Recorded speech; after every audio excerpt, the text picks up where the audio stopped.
Bom dia! Hoje vou compartilhar com vocês as novidades no cultivo das minhas mini Phalaenopsis. Desde que adquiri meus primeiros exemplares, fiz vários testes até descobrir do que elas mais gostavam no cultivo.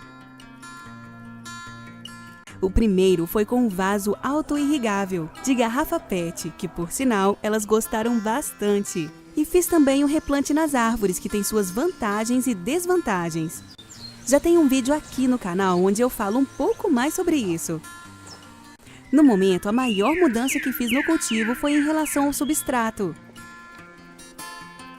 No caso das mini Phalaenopsis, elas geralmente vêm apenas com musgo na composição. E bastante musgo, como vocês podem ver no vídeo. Os produtores procedem assim para que a planta tenha umidade suficiente para chegar até os gardens vivas e saudáveis. Mas após a floração é importante você fazer a troca do substrato, pois as raízes apodrecem fácil nessas condições. Aqui, como geralmente faço a compra já sem flores, troco o substrato imediatamente. Dessa vez fiz o teste usando como substrato apenas a pedra brita. Já fiz vários testes usando brita, pinos e carvão.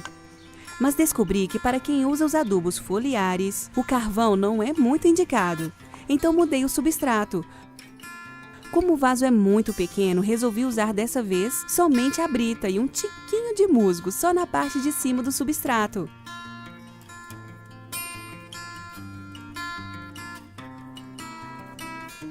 E o resultado é esse que vocês estão vendo no vídeo. Uma planta super saudável e com uma bela floração.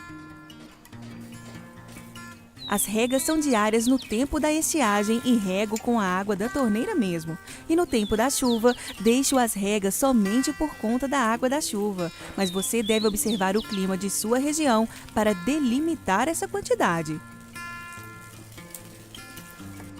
Sempre que tenho a oportunidade também, faço essa rega por imersão com a água que coletei da chuva.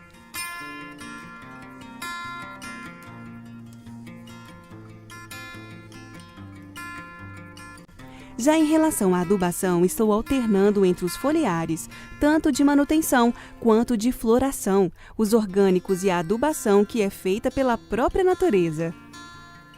Tanto as folhas que caem das árvores como as fezes dos passarinhos funcionam como adubo para elas. E por fim, elas recebem sol de maneira filtrada praticamente o dia todo. Por hoje é só.